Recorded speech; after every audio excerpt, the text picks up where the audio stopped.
নমস্কার বন্ধুরা, আমি চলে এসেছি সকাল সকাল ঠাকুর ঘরে। সকালে উঠে ঘরের কাজ প্রতিদিন যেরকম সারি সব কাজ সারা হয়ে গেছে। এখন আমি ঠাকুর ঘরে এসেছি।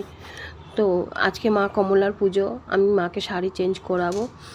তো আমার শরীরটা কদিন ধরে খুব খারাপ ছিল, তো আমি এখন ডক্টরের কাছেও যাব, তাই আমি তাড়াতাড়ি পুজো পাঠটা সেরে নিচ্ছি।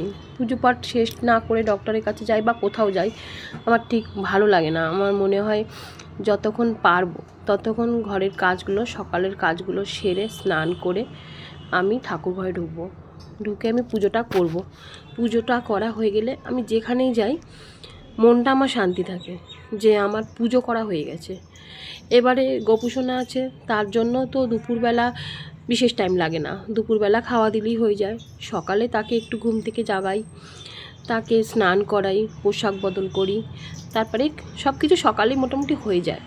দুপুরেরটা সব ঠাকুরেরই পুজো হয়ে যায়, দুপুরেরটা গবলুকে খালি খাওয়া দিয়ে দিলাম। আর সন্ধ্যাবেলাতেও একটু আছে, সন্ধ্যাবাতি দিলাম, দিয়ে তারপরে গবলুকে একটু খাবার দিলাম, দিয়ে তারপরে কিছুক্ষণ পরে ওকে শয়ন দিয়ে দিলাম। তো ঘুমিয়ে পড়লো, মশারি টুশারি টাঙিয়ে দিয়ে দিলাম। তো বিশেষ কোনো ঝামেলা নেই। অনেকেই বলে গোপালের অনেক ঝামেলা, আমার কোনো ঝামেলা লাগে না।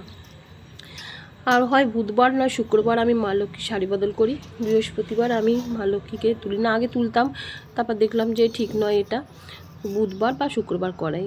তো শরীর খুব খারাপ ছিল, ডক্টর দেখাচ্ছি, ডক্টর দেখানো হয়ে গেছে। ডক্টর আবার 3 দিন পরে যেতে বলেছিল। কালকে প্রচণ্ড বৃষ্টি ছিল, বৃষ্টির জন্য আমি যেতে পারিনি, তাই আমি আজকে যাব ঠিক করেছি। মেয়ে ঘুমাচ্ছে, ওকে না বলেই যাব, তাহলে ও বলবে ও যাবে। এখন যেহেতু আমি পারছি, ঠিক আছে শরীরটা, ও আবার শিলিগুড়ি বিদ্যাপীঠে যাবে, তখন ওর দেরি হয়ে যাবে, আর ওর জন্য আমারও দেরি হয়ে যাবে। ও তো ওই ডাক্তারের কাছ থেকে এসে সব কিছু করে নেবে ফটাফট, কিন্তু আমার তো রান্না আছে, টিফিন বানানো আছে, ও সারাদিনের মতো চলে যাবে।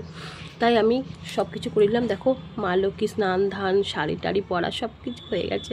এখন সাজুগুজু করবে, গয়না টয়না একটু পরবে, পরে নিজের জায়গায় বসে পড়বে। দেখো তো কত সুন্দরই লাগছে, দেখছো কি সুন্দর লাগছে। এই মা লক্ষ্মীটাকে আমি ধনতেরাসে নিয়ে এসেছিলাম, তো এত ভালো লাগছে এই শাড়িটা পরিয়ে, লাল পাড় শাড়ি। তোমাদেরও নিশ্চয়ই ভালো লাগছে, জানাবে আমাকে আমার মা লক্ষ্মীকে কেমন লাগছে। আমার তো সবসময় সুন্দর লাগে, উনি সুন্দর বলে শাড়ি সুন্দর, যেটাই পরে সেটাকেই সুন্দর লাগে। দেখো না, আমরা যেমন কত রকম পোজ দিই, উনিও কিন্তু অনেক রকম পোজ দেন। ছবি তোলে, ভিডিও বানাই, সব কিছুই করে। এগুলো না করলে মন ভাল লাগে না, তো করে ইউটিউবে ছেড়ে দিই।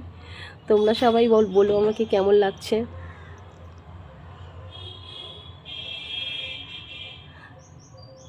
তো হয়ে গেল, এখন আমি মা লক্ষ্মীকে নিজের আসনে বসিয়ে দেব। নিজের আসনে বসিয়ে আমি পূজা পাঠ শুরু করে দেব। পূজা পাঠটা শুরু করার পরে শেষ হয়ে গেলেই আমি মেয়েকে একটা মেসেজ করে দিয়ে চলে যাব ডাক্তারের কাছে। তো ততক্ষণে তোমরা দেখতে থাকো। দেখো এই ছবিটা দেখছো, কি দুর্দান্ত, খুব সুন্দর মিষ্টি একদম। দেখছো কতগুলো ছবি তুলেছে, অনেক ছবি উঠিয়েছে, দেখছো কত রকমভাবে ছবি ওঠাচ্ছে। সকালবেলা গোপুসোনারও ভিডিও হয়েছে, ওটাও ছাড়বো, তোমরা দেখে নেবে কেমন হয়েছে বলবে। তো মা লক্ষ্মী দেখছো যেরকমভাবেই ওনাকে ছবি তোলাই, ওনার আরও তুলতে ইচ্ছা করে, তো ওই জন্য আরও অনেকগুলো ছবি আমি তুলে দিয়েছি। যাক, হয়ে গেল সব কিছু, ছবি টবি তোলা টোলা, মায়ের মন মতো সব কিছু। এইবারে মাকে নিজের জায়গায় বসিয়ে দিলাম। এখন এবার আমার পুজো পাঠ, গোপু মানে যারা যারা আছে এখানে, গণপতি বাবা, লক্ষ্মী, সবার